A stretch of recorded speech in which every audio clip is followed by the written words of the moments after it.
So you want to make videos and all you have is your phone. Today, we're going to be talking about how you can make cinematic videos on virtually any camera. So one of the biggest complaints I hear from people who are holding back on making their videos is that, well, oh, I don't have this and that camera, or I don't have X, Y, and Z lens or microphone or whatever. But then I see that they have the latest iPhone or the new Galaxy, and then it just blows my mind that they don't see what's right in front of you, which is a very capable camera. So in this video, I'm going to be teaching you some quick composition basics that are going to take your videos to the next level, all by applying just a handful of super simple principles. Now you may be asking, what is composition? To put it really simply, composition is how things are laid out in your shot. When thinking about composition, the two most important things that are immediately going to make a massive impact on your work is going to be your framing and your camera angles. This is because your framing is going to define the main subject of your shot and draw the attention of your viewer to what you want them to see and not leave them feeling confused and disinterested. While your camera angles are going to be conveying the moods, emotions, and the changes throughout your story. So let's jump right in and cover framing. One of the most basic and most useful rules of framing is the rule of thirds. And while everybody has seen it or at least heard of it, not everyone knows how to use it correctly. The rule of thirds is when you split your image into 3 sections horizontally and then again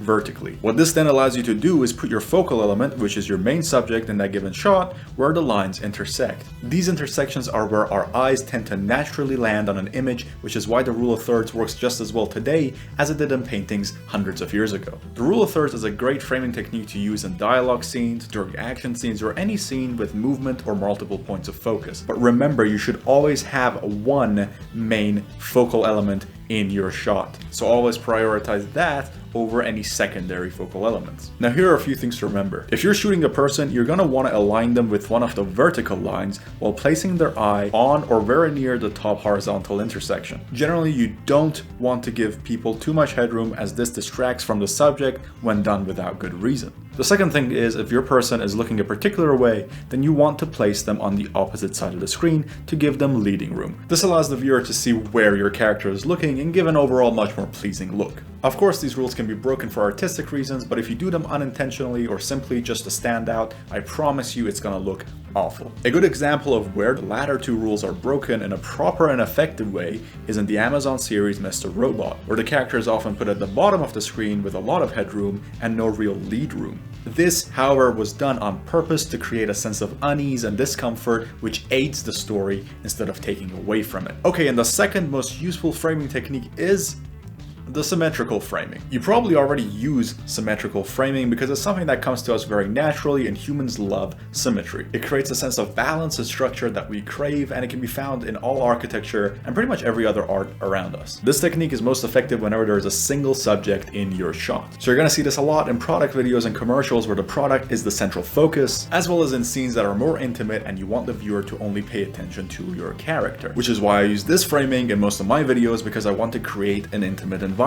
Plus, I want to keep your focus on what I'm saying instead of distracting you with all the background of my room, which isn't going to help drive my point at all, and in fact is just going to distract you from it. Symmetrical framing doesn't always have to be vertical or horizontal, though. It can also be used diagonally to create depth and separation between two different subjects. Now that we have the two most important and commonly used framing techniques down, let's talk about camera angles really quickly to make sure you're using them correctly. A high angle shot is when your camera is higher than your subject's eyes and is looking down at them. This is used to portray weakness, despair, sadness, or a feeling of being overwhelmed. A low angle shot is when your camera is lower than your subject's eyes and it's looking up at them. This is used to portray feelings of control, power, determination, and conviction. An eye line match is when the camera is at the same height as your subject's eyes, and it's used to create intimacy, empathy, and portray a character who is centered and or neutral, which is why you'll see this a lot in news or on my videos over here. Finally, we have the Dutch angle, which is when your camera is slightly tilted to one side, which creates a sense of unease, discomfort, and paranoia. When used correctly and in combination, the camera angles and the framings taught in this video are going to help you